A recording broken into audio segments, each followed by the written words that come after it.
जानते हैं इसकी पूरी कहानी। तो फिल्म की शुरुआत होती है जस्सी रंधावा से, जो कि अपने बेबे के साथ पंजाब में रहता है। वो यहाँ पर बहुत खुश है, लेकिन लंदन ऐसी है कि एक दशक पहले उसकी डिम्पल नाम की लड़की से शादी हुई थी। लेकिन डिम्पल जो है अब लंदन में रहती है और वहीं पर जॉब करती है। जस्सी ने कई बार वीजा के लिए अप्लाई तो किया है, लेकिन उसे अभी तक वीजा नहीं मिल पाया है, जिस वजह से कभी कभी वो बहुत उदास हो जाता है और भगवान को बहुत कुछ सुना भी देता है। कुछ ही दिनों के बाद उसका वीजा आ जाता है और अब जस्सी यहाँ पर लंदन जाने के लिए पूरी तरह से रेडी था। वो बहुत सालों के बाद अपनी बीवी डिम्पल से मिलने वाला था, जिससे वो बहुत प्यार करता है। तो लंदन पहुंचकर जब जस्सी अपनी बीवी डिम्पल से मिला तो वो उससे मिलकर बहुत खुश हुआ था। लेकिन सामने ये खुशी नहीं थी, क्योंकि डिम्पल ने तो जस्सी को एक खास काम से बुलाया है और वो खास काम ये है कि डिम्पल को डिवोर्स चाहिए है। शुरुआत में तो जस्सी को ऐसा लग रहा था कि शायद डिम्पल उससे मजाक कर रही है, उसे ये प्रैंक लगा था। लेकिन बाद में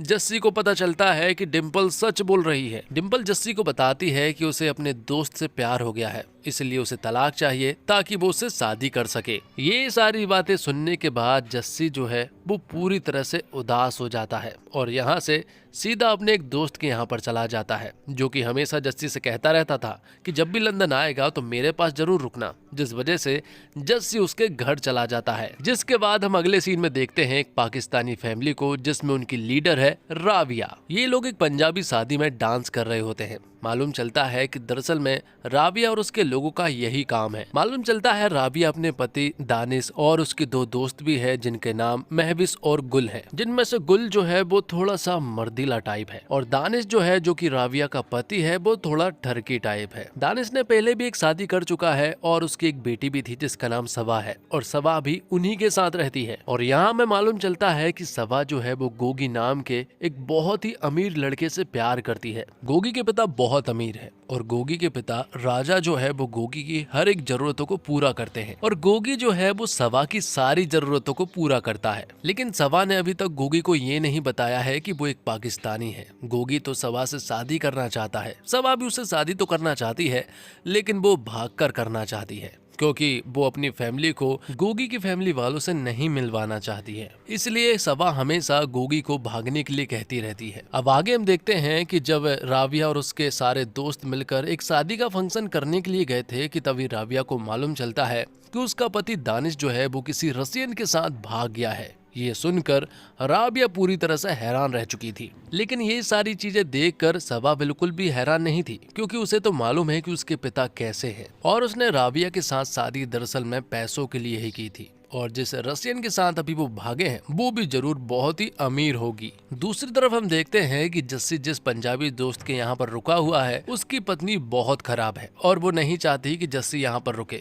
इसलिए उसका दोस्त जस्सी को सजेशन देता है कि वो यहाँ से चला जाए, वरना मुझे भी यहाँ से जाना पड़ेगा। और तो और वो उसे एक और बात बताता है कि वो किसी अच्छे से लॉयर को करे, ताकि डिम्पल उसकी सारी जायदाद को हड़प न ले। दूसरी तरफ हम देखते हैं कि दानिश के चले जाने के बाद राबिया को थोड़ा बुरा तो लगा था। वो इसलिए नहीं कि दानिश अच्छा आदमी था, वो इसलिए कि आखिरकार उसमें क्या कमी थी कि उसे वो छोड़कर चला गया। इसलिए राबिया ने फैसला किया कि वो भी किसी लड़के को पटाएगी। वो एक लड़के को कैफे में बुलाने वाले थे, जहाँ जस्सी की लॉयर भी आने वाली थी। तो यहाँ पर एक गलतफहमी हो जाती है और राबिया और जस्सी की मुलाकात हो जाती है। लेकिन जस्सी तो राबिया से सर्विस के रेट पूछने लगता है, जिससे कि राबिया को बहुत बुरा लगा और वो यहाँ पर जस्सी के हाथ में चाकू घुसा देती है। जब उसके हाथ से खून बहने लगा तो राबिया जस्सी को अपने घर ले जाती है और फिर मालूम चला कि दरअसल में ये एक थोड़ी सी गलत फहमी थी। अब क्योंकि जस्सी घर ढूंढ रहा है और राबिया को भी अपना मकान किराए पर देना है, इसलिए वो जस्सी को ही रख लेती है। तो जस्सी अब उनके घर पर शिफ्ट हो जाता है, जहाँ पर वो सभी लोगों से मिलता है। जस्सी को मालूम चलता है कि ये लोग मुसलमान हैं, लेकिन उसे ये नहीं मालूम था कि ये दरअसल में पाकिस्तानी है। अब रात को गोगी जो है वो सबा के पास आता है, वो उसे शादी के लिए प्रपोज करता है, जिसके लिए सबा भी मान जाती है। गोगी जो है वो इस शादी को बहुत धूमधाम से करना चाहता है, लेकिन सबा हमेशा की तरह भागने के लिए कह रही थी। सबा बताती है कि उसके पिता बहुत खतरनाक है, वो इस शादी के खिलाफ है, वो बिल्कुल भी नहीं मान सकते। तभी राबिया के दिमाग में एक आइडिया आता है और वो सोचती है कि अगर हम एक नकली पिताजी की बात गोगी से करवा दे और उससे कह दे कि वो इस शादी के पूरी तरह से खिलाफ है,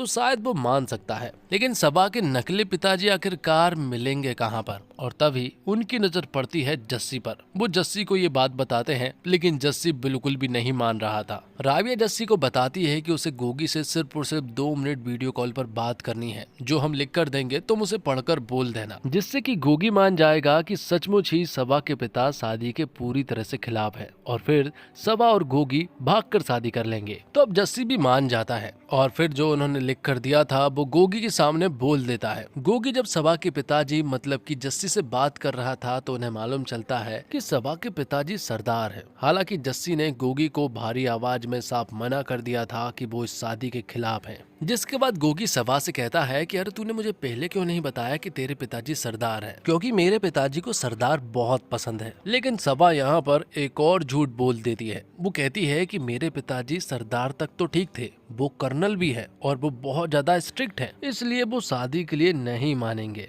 लेकिन जब ये बात यहाँ गोगी को मालूम चली कि उसके पिताजी कर्नल है, तो वो तुरंत ही अपने पिता राजा को ये सारी बातें बता देता है कि जिस लड़की से वो प्यार करता है उस लड़की का नाम सबा है और उसके पिताजी सरदार हैं, और तो और वो कर्नल भी है।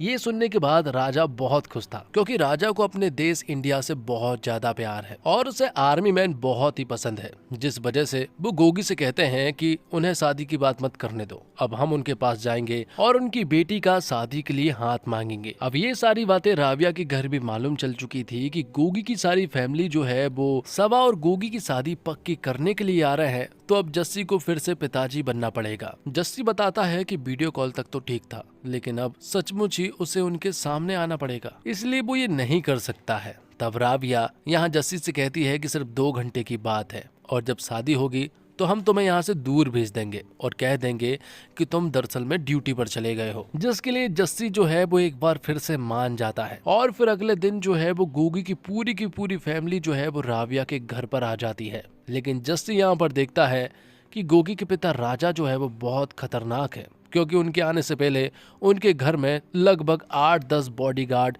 बंदूक लेकर आए थे।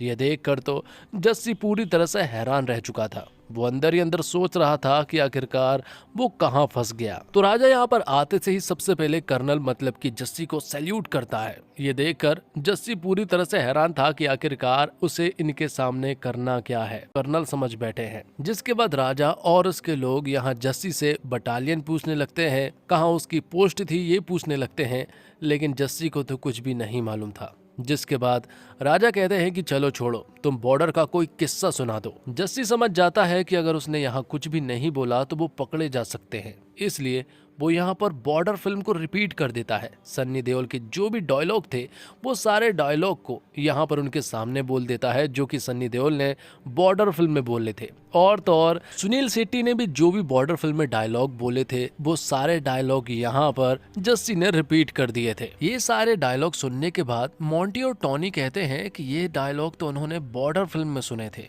जिस पर कि यहाँ पर राजा कहते हैं कि ये सारी फिल्में जो है वो इंस्पायर्ड होती है और बॉर्डर फिल्म भी दरअसल में जस्सी रंधावा से ही इंस्पायर्ड है। तो जस्सी की फैमिली को देखकर राजा बहुत खुश हुआ और वो जस्सी से कहते हैं कि हम शादी के लिए पूरी तरह से तैयार हैं। शादी में आप लोगों को 1 रुपए भी खर्च करने की जरूरत नहीं है, बस आप लोग हमारे यहाँ पर आ जाइए। जिसके बाद वो लोग यहाँ से चले जाते हैं। और अब बात आती है कि आखिरकार इन्हें जाना कहाँ है। राजा की फैमिली एक ऐसी जगह पर रहती है जहाँ ट्रेन और बस नहीं जाती है, बल्कि सीधे फ्लाइट जाती है और जस्सी को फ्लाइट से बहुत ज्यादा डर लगता है। तो आखिरकार राबिया पूछती है कि तुम इंडिया से यहाँ पर कैसे आए। तो मालूम चला है कि दरअसल में जस्सी को एक दोस्त ने अफीम खिला दी थी, जिस वजह से नशे में होने की वजह से उसे कुछ भी याद नहीं था। लेकिन अब प्रॉब्लम ये थी कि आखिरकार लंदन में जस्सी के लिए वो लोग अफीम कहाँ से लेकर आएंगे। फिर मालूम चला कि विदेश के ग्रेवयार्ड में फूल चढ़ाए जाते हैं और वो फूल दरअसल में अफीम के ही तो होते हैं। वो लोग उस अफीम के फूल से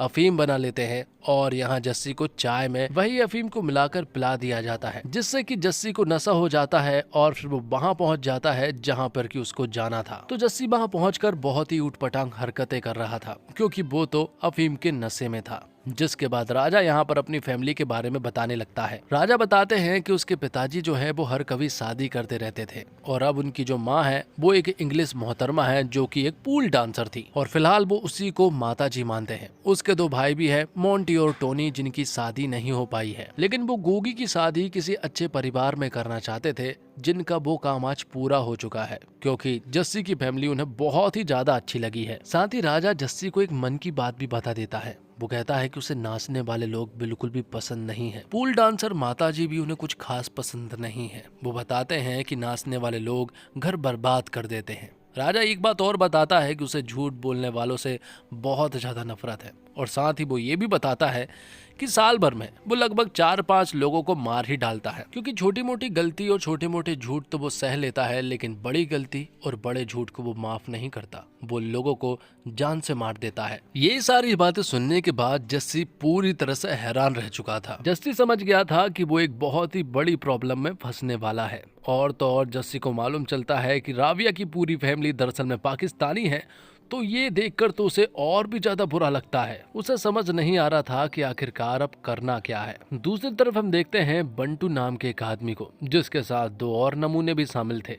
उसे मालूम चला है कि राविया की फैमिली दरअसल में नाचने वाले हैं, जिससे वो गोगी की शादी नहीं होने दे सकता है। तो बंटू कौन है, इसके बारे में हमें बाद में मालूम चलेगा। तो राविया अपने दोस्त और सवा के साथ मिलकर शॉपिंग करने के लिए निकल जाती है, और वो जस्सी से कह देती है कि वो कमरे से बाहर ना निकले। लेकिन जस्सी कहाँ मानने वाला था। वो तो राजा की मम्मी मतलब की इंग्लिश मोहतरमा के पास पहुंच जाता है, जो कि पूल डांसर है। और जस्सी उनसे कहता है कि अब मुझे नहीं लगता कि आप पूल डांस कर सकती होंगी। लेकिन इंग्लिश मोहतरमा कहती है कि मैं डांस करके बताऊंगी, और वो पूल डांस करने लगती है। जस्सी को राजा की बेबे का पूल डांस देखकर बड़ा मजा आ रहा था। वो गांव का पहला आदमी है जिसने लाइव पूल डांस देखा था, और तभी पूल डांस करते वक्त ही राजा की बेबे जो है वो फोल्ड हो जाती है, और उनकी बहुत ही अजीबोगरीब मौत हुई थी। ये देखकर जस्सी पूरी तरह से डर जाता है, और वो तुरंत ही यहाँ से भागने की कोशिश करता है। उसे लगता है कि अगर अब वो पकड़ा गया तो ये लोग उसे जान से मार देंगे।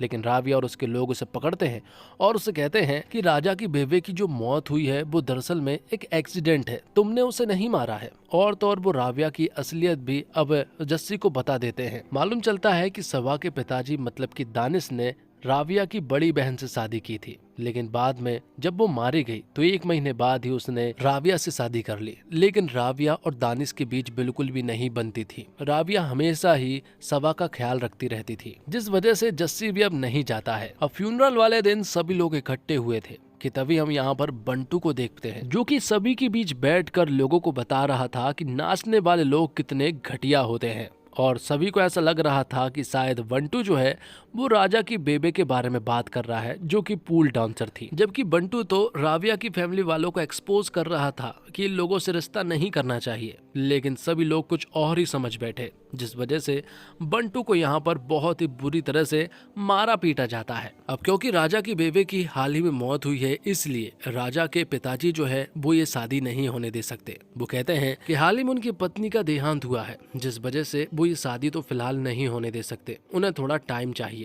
लेकिन ऐसा तो राविया नहीं चाहती है, क्योंकि अगर ज्यादा दिनों तक ऐसा हुआ तो उनकी पोल खुल सकती है। इसलिए राजा के पिताजी को वो अफीम वाली चाय पिला देते हैं, जिससे कि राजा के पिताजी पूरी तरह से खुश हो जाते हैं और वो शादी के लिए भी मान जाते हैं। वो कहते हैं कि जिस डेट पर तुम लोगों ने शादी फिक्स की है उसी डेट पर शादी होगी। लेकिन शादी से पहले एक प्रोग्राम रखा जाता है, लेकिन राविया देखती है कि ये प्रोग्राम काफी सूखा सूखा सा है, जिस वजह से वो यहाँ पर नाच गाना करने लगते हैं और बहुत सारे ठुमके लगाने लगते हैं। लेकिन ये सारी चीजें देखकर यहाँ पर राजा को बिल्कुल भी अच्छा नहीं लगता, क्योंकि उसे नाचने वाले लोग बिल्कुल भी पसंद नहीं हैं। दूसरी तरफ हम देखते हैं जस्सी को, जो कि राविया और उसके सभी लोगों को छोड़कर यहाँ से जा रहा था। लेकिन वो उससे पहले अपनी बेबे से बात करता है, क्योंकि उन्हें मालूम चल गया था कि दरअसल में अब जस्सी डिम्पल के साथ नहीं रहता है और वो राविया के साथ रहता है और वो उनकी मदद भी कर रहा है। बेबे यहाँ जस्सी को समझाती है कि तू अपना घर तो नहीं बचा पाया, लेकिन अगर तू किसी का घर बचा सकता है तो ये बहुत बड़ी बात है। अगर तूने ये कर दिया तो तेरा घर भी जरूर बच जाएगा। वहाँ दूसरी तरफ पार्टी के बीच में राजा जो है वो राविया और उसके लोगों को बुरी तरह से चिल्ला रहा था कि तभी यहाँ पर एंट्री होती है जस्सी की, जो कि राजा से कहता है कि नाच गाना कहाँ नहीं होता है। जब तक पार्टियों में फंक्शन में नाच गाना ना हो तब तक वो पार्टी नहीं मानी जाती है। और किसने कहा कि नाच गाना गलत होता है? लोग खुशी से नाचते हैं, अपनी खुशी को सेलिब्रेट करते हैं, इसी वजह से सभी लोग नाचते और झूमते हैं। ये सुनकर राजा भी चुप हो जाता है। और अब यहाँ मालूम चलता है कि जस्सी जो है वो यहाँ से भागने वाला था, लेकिन अब वो रुक जाता है और वो सबा से कहता है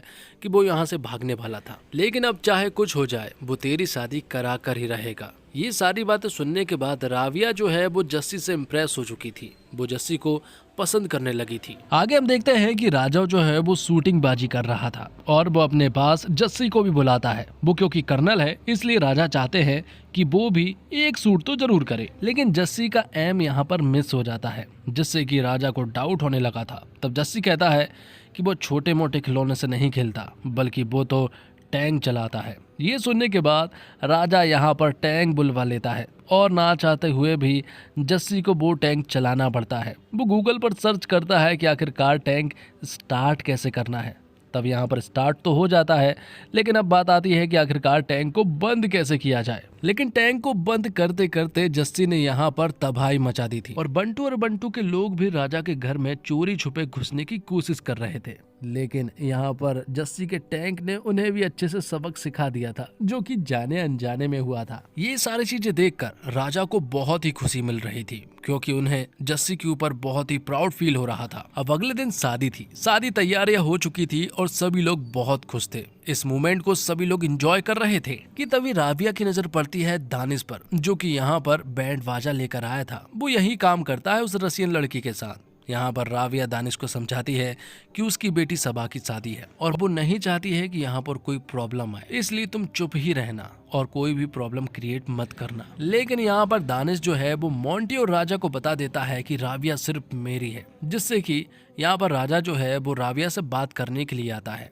तो राबिया बताती है कि जस्सी जब ड्यूटी पर जाया करते थे तब वो बिल्कुल अकेली हो जाती थी और तब सालों पहले दानिश से उनका अफेयर हुआ था, लेकिन अब उनके बीच में ऐसा वैसा कुछ भी नहीं है। ये सुनकर राजा और मोंटी को जस्सी के लिए काफी बुरा लग रहा था कि दरअसल में राबिया का एक दूसरे बंदे के साथ अफेयर है, लेकिन खैर छोड़ो, ये बात जस्सी को नहीं मालूम चलनी चाहिए। दूसरी तरफ हम देखते हैं कि जस्सी की पत्नी डिम्पल भी यहाँ पर आ जाती है। दरअसल में डिम्पल से जो शादी करने वाला था उसकी नजर जो है वो डिम्पल की जायदाद पर थी, जिस वजह से डिम्पल ने उसे छोड़ दिया और वो यहाँ जस्सी से मिलने आ गई। लेकिन जब जस्सी और डिम्पल को राजा और मोंटी ने साथ में देखा तो वो जस्सी से बात करने पहुंच जाते हैं। तो जस्सी बताता है कि जब वो ड्यूटी पर था तब वो बिल्कुल अकेला पड़ चुका था और तभी उसकी मुलाकात डिम्पल से हुई थी। जस्सी यहाँ राजा से कह देता है कि ये बात वो राबिया को ना बताए वरना प्रॉब्लम हो सकती है, लेकिन अब राजा को सारी बातें मालूम चल चुकी थी। राजा को मालूम चल गया था कि जस्सी एक नॉर्मल इंसान है, वो कर्नल नहीं है, वो सबा का पिताजी भी नहीं है।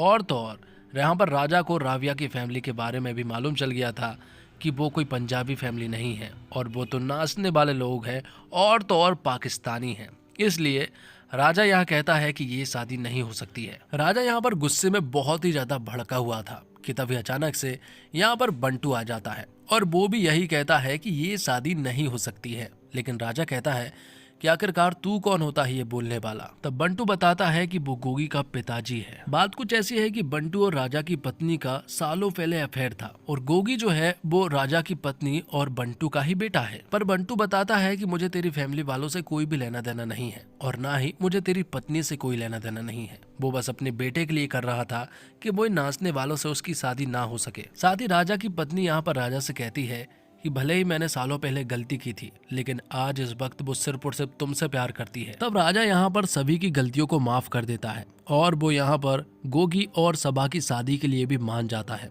और फिर यहाँ पर धूमधाम से सबा और गोगी की शादी होती है। लेकिन अब बात आती है कि आखिरकार जस्सी जो है वो किसके साथ जाएगा, डिम्पल के साथ या फिर राबिया के साथ। यहाँ पर अचानक से डिम्पल को कुछ चोट लग जाती है, जिस वजह से जस्सी जो है वो डिम्पल को हॉस्पिटल ले जाता है, जो देखकर राबिया को ऐसा लगा था कि शायद जस्सी ने डिम्पल को चूज कर लिया है, लेकिन ऐसा नहीं था। जस्सी तो डिम्पल को बस हॉस्पिटल छोड़ने के लिए गया था क्योंकि वो एक क्रिटिकल कंडीशन थी। लेकिन वापस वो राबिया के पास आता है, वो उसे थैंक यू कहता है और शादी के लिए प्रपोज भी करता है। और फिल्म के आखिर में हम देखते हैं कि जब जस्सी ने राबिया को प्रपोज किया था तो यहाँ पर कार में एक ब्लास्ट हुआ था और ये कार ब्लास्ट के ऊपर वाली इस खिड़की से ही यहाँ पर रोहित शेट्टी निकल कर आता है और वो यहाँ जस्सी को बताता है कि वो गोलमाल 5 की तैयारी कर रहा है। और इसी के साथ ये फिल्म यहीं पर समाप्त हो जाती है। तो दोस्तों उम्मीद करता हूँ